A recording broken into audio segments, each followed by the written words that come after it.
Hello friends, welcome back to Kalai Semi Kitchen. வெயிலுக்கு இதமா சிலு சிலு குளு குளுன்னு சூப்பரான மஸ்க்மெலன் மில்க் ஷேக் செஞ்சு குடிச்சா எப்படி இருக்கும்? செம்ம சூப்பராக இருக்கும். எப்போதும் போல் ஜஸ்ட் பாலை சேர்த்து அரைச்சி மில்க் ஷேக் செய்கிறத விட கொஞ்சம் ரிச்சாக செஞ்சால் அற்புதமாக இருக்கும். கெஸ்ட் யாராவது வந்தாங்கன்னா கூட நீங்கள் இதை செஞ்சு கொடுத்தீங்கன்னா ரொம்பவே விருப்பப்பட்டு அவ்வளோ டேஸ்ட்டாக இருக்கும்னு சொல்லி குடிப்பாங்க.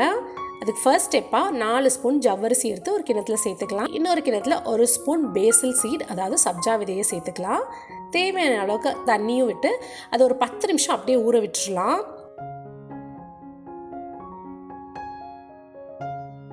இன்னொரு கிணத்துல 2 ஸ்பூன் கஸ்டர்ட் பவுடர் சேர்த்து காய்ச்சி ஆற வச்ச பாலை தேவையான அளவுக்கு சேர்த்து ஒரு செமி லிக்விட் ஸ்டேஜுக்கு நல்லா மிக்ஸ் பண்ணி எடுத்து வச்சுட்டு ஸ்டவ்வில் ஒரு இடமான பேன் அல்லது கடாய் எடுத்து வச்சு 1 டம்ளர் தண்ணி சேர்த்துக்கலாம். தண்ணி நல்லா சூடானதுக்கப்புறமா ஊற வச்சுருக்க ஜவ்வரிசி இது கூட சேர்த்து நல்லா மிக்ஸ் பண்ணி விட்டு இதில் கொஞ்சமாக 1/4 சிட்டிக்கு உப்பு சேர்த்துக்கலாம். உப்பு சேர்க்குறதுனால நல்ல டேஸ்ட் கொடுக்கும். ஒரு 2 நிமிஷம் அப்படியே வேக விடலாம். ஆல்ரெடி ஊற வச்ச ஜவ்வரிசின்றனால நல்லா சீக்கிரமாக வெந்துடும். இப்போ இந்த ஸ்டேஜில் நம்ம 1/2 லிட்டர் பால் சேர்த்துக்கலாம். ஃப்ரெஷ் பாலாக இருந்தாலும் சரி, ஆல்ரெடி சூடு பண்ண பாலாக இருந்தாலும் சரி சேர்த்து இதை நல்லா மிக்ஸ் பண்ணி விடணும். நல்லா பால் கொதிச்சுட்டு வருது. இந்த ஸ்டேஜில் நம்ம மிக்ஸ் பண்ணி வச்சுருக்க இந்த கஸ்டர்ட் மில்க் அதை சேர்த்துக்கலாம். சேர்த்து நல்லா அதை மிக்ஸ் பண்ணி விடணும். கஸ்டர்ட் மில்க் சேர்த்ததுக்கப்புறமா குயிக்காக அது கெட்டியாக ஆரம்பிச்சிடும். ஒரு திக் கன்சிஸ்டன்சி வந்துடும். அதனால் கைவிடாமல் நல்லா கிளறி விடணும்.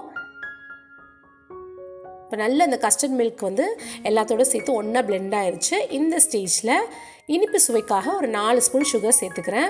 ஒயிட் சுகர் அவாய்ட் பண்ணணும்னு தான் நம்ம யோசிப்போம். பட் ஒரு சில ரெசிபீஸில் இந்த ஒயிட் சுகர் சேர்த்தா தான் டேஸ்ட் வரும். இதை நல்லா மிக்ஸ் பண்ணிவிட்டு அடுப்பை ஆஃப் பண்ணி எடுத்து வச்சிடலாம். இது நல்லா ஆறிட்டுருக்கட்டும். மஸ்க்மெலன் கிர்னி பழம் இருக்கு இல்லையா, அதை சின்ன சின்னதாக கட் பண்ணி எடுத்து மிக்ஸி ஜாரில் சேர்த்துக்கலாம். இது கூட இனிப்புக்காக 2 ஸ்பூன் ஒயிட் சுகர் சேர்த்துக்கலாம். ஆல்ரெடி நம்ம அந்த ஜவ்வரிசி கஸ்டர்ட் மில்கில் இனிப்புக்காக சுகர் சேர்த்துருக்கோம். ஸோ இதில் 2 ஸ்பூன் சேர்த்தா போதும். இதை அரைச்சிட்டு வந்துட்டோன்னா சூப்பராக நல்ல நைஸாக அரைப்பட்டுருச்சு பாருங்கள். நம்ம கட் பண்ணி வச்சுருக்க எல்லா பழத்தையும் இந்த மாதிரி அரைச்சி எடுத்து வச்சுக்கலாம். இப்போ இந்த கஸ்டர்ட் மில்க் ஜவ்வரிசிலாம் செஞ்சு வச்சுருக்கோம் இல்லையா, அது நல்லா ஆறிடுச்சு. அதில் அரைச்சி வச்சுருக்க அந்த மஸ்க்மெலன் ஜூஸை சேர்த்துடலாம். நல்லா மிக்ஸ் பண்ணி விட்டு ஐஸ் கியூப்ஸ் சேர்த்துக்கலாம். நம்ம ஊற வச்சு எடுத்து வச்சுருக்கோம் இல்லையா சப்ஜா விதை, அதை தேவையான அளவுக்கு சேர்த்துக்கலாம். அந்த 1 ஸ்பூன் ஊற வச்சது கரெக்டாக இருக்குது. ஸோ எல்லாத்தையும் சேர்த்துக்கலாம்.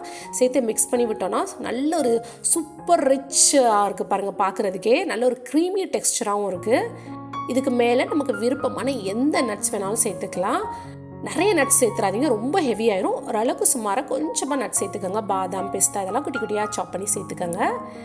இப்போ சர்வ் பண்ண ஆரம்பிச்சிடலாம். கிளாஸில் மஸ்க்மெலன் மில்க் ஷேக்கை சேர்த்து அதுக்கு மேலே இன்னும் கொஞ்சமாக நட்ஸும் தூவி விட்டு மஸ்க்மெலன் சின்ன சின்னதாக கட் பண்ணி வச்சுருக்கேன், அதையும் கொஞ்சமாக எடுத்து மேலே போட்டோன்னா அவ்வளோ அழகாக இருக்கும் பார்க்குறதுக்கே.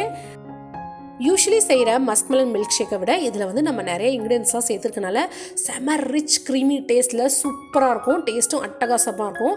அதுவும் வெயிலுக்கு நல்ல சில்லுன்னு குடிக்கும் போது அவ்வளோ அற்புதமாக இருக்கும். வீட்டில் இருக்க குட்டீஸ்லேருந்து எல்லாரும் ரொம்ப விரும்பி இதை குடிப்பாங்க. ட்ரை பண்ணி பாருங்கள். இந்த வீடியோ உங்களுக்கு பிடிச்சிருந்தால் லைக் பண்ணுங்கள். மறக்காமல் நம்ம சேனலை சப்ஸ்கிரைப் பண்ணுங்கள். கூடவே பக்கத்தில் இருக்க பெல் ஐக்கானை கிளிக் பண்ணிங்கன்னா நான் போடுற வீடியோஸ்லாம் உடனுக்குடன் உங்களுக்கு நோட்டிஃபிகேஷனில் வரும். தேங்க்ஸ் ஃபார் வாட்சிங்.